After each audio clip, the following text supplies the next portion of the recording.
Welcome into a brand new edition of the 06010 ESPN Communications Podcast. I'm the host, Alex Feuz, and we are joined by the one and only Joe Fernández, ESPN Tennis Analyst. She'll be on the call for the U.S. Open starting this Sunday. How excited are you for this, Mary? Just how exciting is this time for tennis fans? I'm very excited. We've already had an exciting start to the tournament. We had the mixed doubles champions crown last night. The Italian team of Sara Rani and Andrea Vavasori beat Iga Swiatek and Casper Ruud in a thrilling match. Went to the match tiebreak at the end. So we've already started, with a bang, and it's the last major of the year, which always adds a little bit extra to it. If you haven't won, if you're one of the top players and you haven't won one, the pressure's on. For someone like Sabalenka, number one in the world, she's looking to win one major this year, so this is it for her. And if you're someone like Coco Gauff or Carlos Alcaraz and Yannick Sinner who have been doing it, you want to keep continuing, to win majors and add to your tally. So it's exciting. You want to see breakthroughs as well at the U.S. Open. Can the Americans, break through? Taylor Fritz got to the finals last year, so that was exciting to see. Can Ben Shelton, do something big this year? He's been to the semis before, so there's a lot of great storylines. There's always a lot of buzz around the U.S. Open, and the fans. I mean, we were packed last night here at Arthur Ashe Stadium. They get into it. It's great atmosphere. So yeah, I'm excited. Now, you joined ESPN in 2000, so 25 years now. What's looking back at those 25 years, what stands out to you most? It's been such a great transition for me from playing professional tennis. People ask me all the time, do you miss playing? And right away I say no, because I got to go into TV right away, and I got to go to the same places and watch the sport I love on a daily basis. And I don't get tired of it. I really enjoy it. I had the best mentors to begin with. Cliff Drysdale was with me right from the start. And, I've enjoyed my time with him for 25 years. I've learned so much. And, great producers, just a great team of people around me. And we've grown through the years. At first it was me, Cliffy, Patrick, and Pam. The four of us did most all the tournaments, and slowly started getting bigger and growing. And the chemistry of our team is unique and fantastic. So, we have past champions, we have players that played, pretty currently. So it's been fun to see the evolution of our team and the sport, how it's changed before our eyes. I always say every 5 years the sport gets better, gets stronger, faster, quicker. And we've seen What it do you again. think that is? I think technology is part of it. I think the athletes just get better, and they just, in my day, I always joke that I retired because the Williams sisters were coming along, and, they took the power quotient to another level in the athleticism. But we're seeing it before our eyes with Alcaraz and Sinner. I mean, they hit the ball so much harder than players did just a few years ago. And the way they slide on the court, Djokovic was a player, that we were impressed with his defensive capabilities, how offensive he was from a tough position, and Clijsters on the women's side. And now it's almost like a common theme for all the players. If everybody Yeah. knows how to slide on a hard court. So to see that, change, right before your eyes is a lot of fun and exciting. And, we were at one point saying, oh, who's going to, follow up after the big three? Are we going to have a lull? Well, guess what? We didn't have a lull whatsoever. Like we're seeing greatness right away on the men's side, and the women's side's a bit more open. There's more possibilities for sure. But that also makes it exciting because there's a lot of depth, and we're seeing different winners at some of these majors. Mary Jo, take us back to your beginning. What first drew you to tennis, and when did you realize that you could make this a career? So I started kind of by chance. I have an older sister, Mimi, who is 10 years older than I am, and she played a little bit tennis on the side with my dad every day after school, and I would sort of tag along. I grew up in Miami, Florida, and my dad put a racket in my hand. He, back then there were no little rackets, so it was wood rackets. I remember he chopped the grip in half, he shaved it, and he said, "Listen, I'm going to be playing with your sister a little bit, so go entertain yourself, go hit against the wall or hit against the fence." And that's what I did every day, and I loved it. I would go home and I would try to hit against my, wall in my bedroom or against the refrigerator. I would drive my parents absolutely bonkers. Um, but being in Miami, it was a great place because there were tennis courts everywhere, a lot of public parks, and a local pro at one of these parks came up to my dad one day and said, "I want to teach your daughter how to play tennis." When I was about 5 or 6. She has really good eye-hand coordination. And that's how it started. And I started playing, and then I started playing tournaments. And it was just gradual. The next thing you know, I transitioned from, just playing in Florida to then playing a few tournaments nationally. And then I played a few internationally.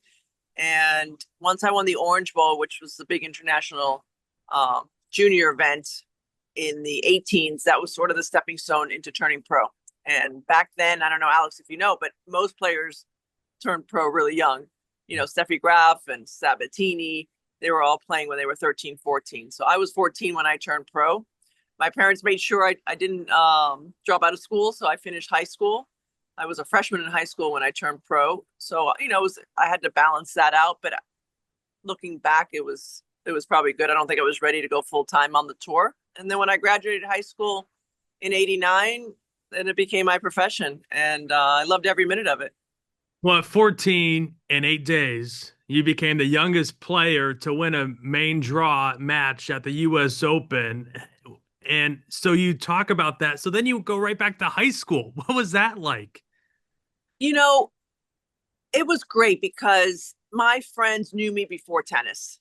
I was at the same school. I went to Carrollton in Coconut Grove, a Sacred Heart school, from 3rd grade. So everybody sort of watched me develop and play tournaments. And I had teachers that would come watch me play on the weekends. So it wasn't that big of a deal. I guess one of the highlights when I look back is what is now the Miami Open. Used to be played in Key Biscayne. And I played Chris Evert, my idol, when I was 15. And my high school shut down at noon to come watch. So the whole stadium was basically my high school. And that's a memory that, I'll have forever. It was so exciting to have that. So it was great. Again, I think the fact that I knew I wasn't having the same amount of time on the practice court as a lot of my contemporaries made me focus and maybe get the most out of my practices. And then when I was at school, I also focused, and I enjoyed school. I was one of those rare kids that I actually, like learning and like studying and getting good grades. So it was good balance for me. So you've been around tennis pretty much your whole entire life. How easy was it transition from going to playing tennis to broadcasting it? It wasn't that easy. It wasn't easy at all. I remember one of my first days working. I had the headsets on and I'm calling a match, and the producer would come in my ear to tell me something, and I would stop talking to listen to him. And he would say, "No, don't stop talking. Keep going, keep going." And I'd say to him, "But you're talking to me. Like, I have to listen to what you're saying." So people don't realize, like, you're getting chatter in your ear quite often while you're commentating. So you have to learn, when you have to listen to it, or when you can get back to the producer while you're still finishing a thought or while you're about to say something. So that was a little bit tricky in the beginning. And also, I think the other hard part for me was when it's silent, you feel like you should be saying something because it's quiet and you don't have to.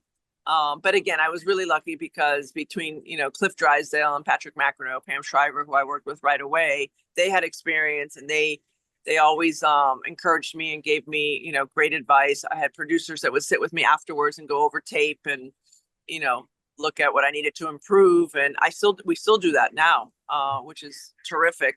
I think you always can get better. You can always learn. But for me, I love the strategy of the one-on-one, and I feel like it's such a mental game. So for me to still be able to watch and, enjoy the competition and be able to break it down is a lot of fun. Now, tennis has evolved a lot since your time on the tour. What do you think the biggest change has been? I'd say the physicality is much greater. Like I mentioned before, I feel like it changes every 5 years or so. Athletes get bigger, stronger, faster. When I was retiring in 99, 2000, the technology in the rackets changed a bit. The strings got, they were different, thicker, grab the spin a lot more. You see a lot more top spin now than when I played. So things like that, I think, have changed. But at the end of the day, you watch the best players play, and it's still about high percentage, still about, making a lot of shots and keeping the unforced errors down. So some of the basics obviously are still important, but you just see how much stronger I think everybody is, and how well they defend and they cover the court. You have to be, to do well, you pretty much have to be a good athlete nowadays. I think when I played, you didn't have to be the best athlete to have success. And Mary Jo, before we get to the Fast Five, which is my favorite part of any interview I do, I have to ask, if a non-tennis fan walked up to you today and said, Mary Jo, why should I watch the U.S. Open? What would you say to them? You should watch the U.S. Open because there's going to be a lot of drama. It's the last major of the year. I think the number one ranking will be up for grabs on both the men and the women's side. So there's a lot at stake. And for Americans, it's the biggest major. It's the biggest tournament of the year. So we're trying to break through on the men's side and have a American win for the first time since Andy Roddick did it back in 2003. And on the women's side, the Americans have done great this season. Coco Gauff won the French Open. Madison Keys won the Australian Open. Amanda Anisimova got to the finals of Wimbledon. And last year we had Pegula reach the finals. So I think we're knocking on the door again of having another American female, Coco being, the one that won it just the most recently. So a lot of great names, some youngsters coming up. Watch out for João Fonseca, the young Brazilian who brings a lot of energy to the crowd. Watch out for Ben Shelton. He's already, a big name and plays with so much energy, and he's a lot of fun to watch. So there's a lot of great storylines, and there's no place like New York. This is it. Well, Mary Jo, this is the Feuz Fast Five. Are you ready? Okay, let's do it. Number one, doubles partner you'd call in a clutch match. Whew. I've had great doubles partners in my career. I'm going to say Lindsay Davenport. We won the French Open together, and she was clutch. She never missed a return. She had a huge serve. She came through always in the big moments. If you had a pre-match superstition, what would it be?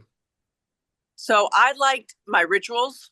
So whatever I did the day before a victory, I would do every day going forward. And I didn't wear yellow. Yellow was bad luck. So I took that out of the lineup in the wardrobe.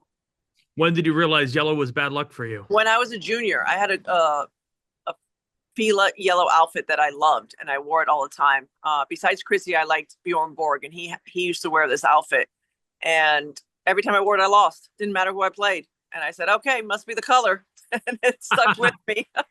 That's incredible. Number three, what would it be your go-to karaoke song? Go-to karaoke song. Maybe Sweet Caroline. Okay. That's a great one. That's usually a fan favorite. Totally. Number four, dream mixed doubles partner, any era. Ooh. I'm going to have to say John McEnroe. I mean, he was one of the best doubles players to play. I get to work with him now, and he'd be fiery. I think that would be fun. And then the last one for you here, best player you have ever faced. Well, that's a tough one because I've faced pretty much so many of the best players ever. My career started with Chris Evert and Martina Navratilova. Then I played with Steffi Graf and Monica Seles. And I ended with the Williams sisters. So every generation's different. I'd say my most difficult, I'm not going to say the best ever of all of those, but my most difficult opponent was Monica Seles. I felt like it didn't matter if you were up 40 love on her, you still had to earn that next point, and you didn't know where to go. She had the two hands on both sides. She hit with so much accuracy, and she was one of the first to hit with a lot of power. So you just didn't know where to go to. Yeah, totally. Well, Mary Jo, this has been so much fun. Best of luck the rest of the way with your coverage on the US Open. And thanks so much for the time during this crazy busy time for you. Thank you, Alex. I appreciate it.